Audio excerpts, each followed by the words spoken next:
In 1971, Chris Bell, Alex Chilton, Andy Hummel, and Jody Stevens met up with producer John Fry at Memphis's Ardent Studios and recorded number one record. The album was widely praised by critics, but problems with distribution resulted in poor sales and limited radio play. Disappointed, Bell left the group. A second album, Radio City, also sold poorly, and the band splintered after that.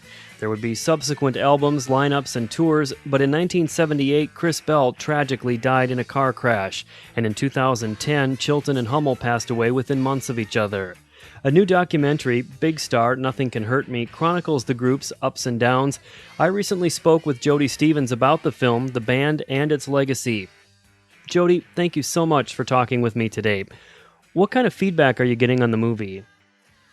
That it is sad. And it is. It's a really sad film because it brings to focus all the people we've lost over the years. I mean, since they began to film the documentary. But it's also, I mean, there's joy there too, and I think it's okay to feel both of those emotions. It's Alex and Andy and Chris and John Fry all, had a pretty amazing experience recording together for number one record, and I was just so ecstatic to be there that I didn't really expect much beyond that. I was like 18, and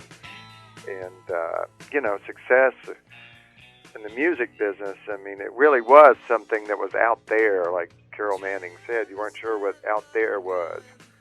I knew that Alex had that success, but it's like lightning striking. It doesn't twice or something. I just thought it was kind of a long shot, but the response has been overwhelmingly positive, and people love the film and the way it was all put together and the story that it tells. And I drew Dina Cola and the production folks, and Daniel McCarthy, who originated the idea and was a producer of the film, all did a pretty amazing job. You can tell that they put a lot of time and care and heart into it. Jody, I want to ask you about Memphis. There's a rich history of music coming from Memphis. How did the city influence what Big Star was about, and how the band came to develop the sound it created? Well, Memphis has always had an independent spirit about it. Look at Elvis and Jerry Lee Lewis and Johnny Cash and Muddy Waters and all Furry Lewis and Memphis Minnie. And I mean, there are lots and lots of artists that had like such an independent spirit that I think we were certainly a part of that independent spirit. I think more specifically with me was, and probably Alex, Andy, and Chris too, was I was pretty taken with everything that was coming out of Stax and High. I was just as engaged in that as I was in the whole British invasion and the Beatles. It was, you hear "Hold On, I'm Coming" or "Knock on Wood" or "Try a Little Tenderness" from Otis Redding, or it just immediately engages you like heart, soul, and everything else. So and Al Jackson certainly was a big influence on me. My brother Jimmy and I went from having a British invasion band to having a soul band after this, Stax started having the success with its artists. So it was a big influence on me. In the movie, it seems like the band kind of took over Ardent Studios after hours. It seems like you were operating a little under the radar somewhat. How did that help develop the bond between the four of you? Well, it did in that it was just the four of us early on. John Fry had taught Chris Bell how to engineer, so we could kind of work our way through recordings and doing demos. And so it was, just the four of us, so we had that time together.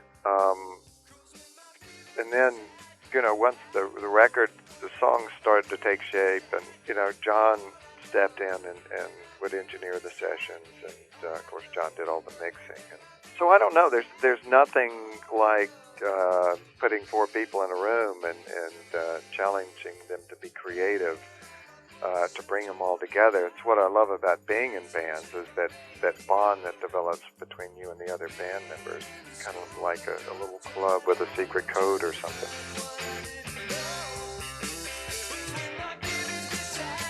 And is that bond something that lasted with the members of Big Star even after the lineup changed? It is. And it's something that I think will always be there. I remember just being in the same room with Alex and Andy and Chris. There was a charge. Those guys had some unique energy about them that was fun to be around. And then it was Chris left the band after the first record, and it was me and Andy and Alex. So you still had most of that same sort of chemistry. And I'd still love being around that. And then Andy left, and it was just Alex and I were the ones that were left. And that energy changed, as did, Alex's kind of lifestyle and focus. But it was still fascinating to be a part of it because Alex was such a free spirit. It was fun to watch that free spirit manifest itself through music. So. Can you tell me a little bit about Chris? Unfortunately, he died pretty young, and even after watching the film, he still seems like something of a mystery to me. Can you share some of your personal memories about Chris and what kind of person and bandmate he was? Chris was very focused on music and had an incredible passion for that and for succeeding playing music. I'm not sure if Chris or Andy came up with Big Star, but number one record, could have been Chris, because that's Chris had his sights set pretty high, and he was pretty practical guy in how you get there, and that it was through hard work and hours in the studio, kind of honing his, I don't want to say craft, but honing his guitar skills and tones and his writing and his singing and the way to deliver it. And, but that's kind of what Chris was all about.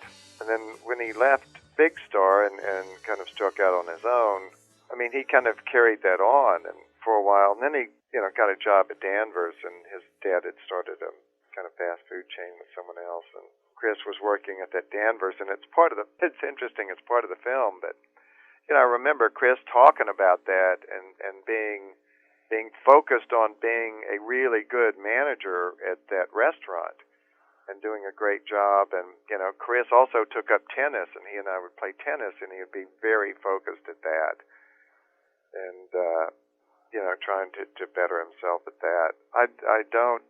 Chris was, Chris was emotional and was kind of ready to show that, I think. It didn't. To particular people around him. I think outside of a circle of friends, he was a pretty private guy.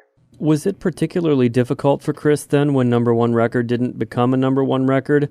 It was critically lauded, but it seems a real appreciation for it came a bit late. Did that lack of recognition make Chris emotional?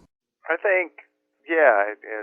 Again, Chris had put so much of himself, hours and thought and into number one record, that I think it was pretty disappointing. And the reviews, even though the reviews came back and were great reviews, many of them would kind of spotlight Alex for really no other reason than I think that Alex had been in the box tops and had that success, and the writers were basically saying, you don't know who Big Star is, it's their first release, but you've heard of Alex Chilton in the box tops.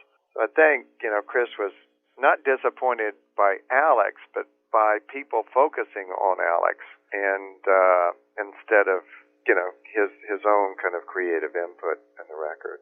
One thing I was hoping you could address, the distribution problems. It's addressed in the film and seems a pretty big part of the band's story. Well, what happened is Al Bell did a wonderful deal with Columbia and Clive Davis, and that would have worked for us.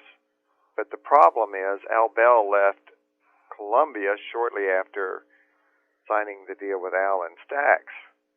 And so Stax lost its champion at Columbia and probably lost any interest and what that deal was at Columbia. So between Columbia and Stax.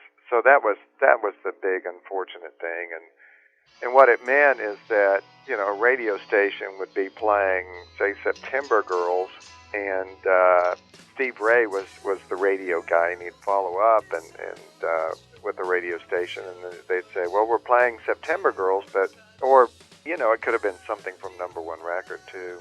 And do you have any records in the stores? Because we aren't seeing any sales in any of our stores here.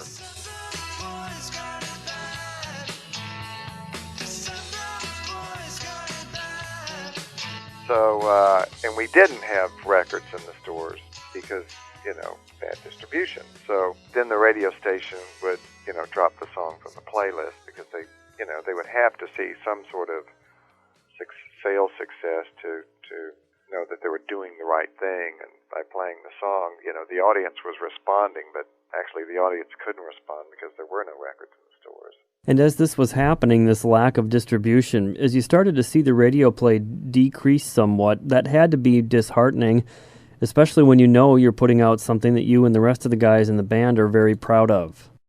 Well, it was. I mean, it was disappointing, but I don't know. You know, there were other things going on too, and that I could focus on, and I was going to school too, and Andy was going to school, and it, you know, it just, I don't know. Surely I thought a little more deeply about it, but it was just, well, that's not working. I'll kind of focus on school and just focus on the music and not really be concerned about what's going on out there.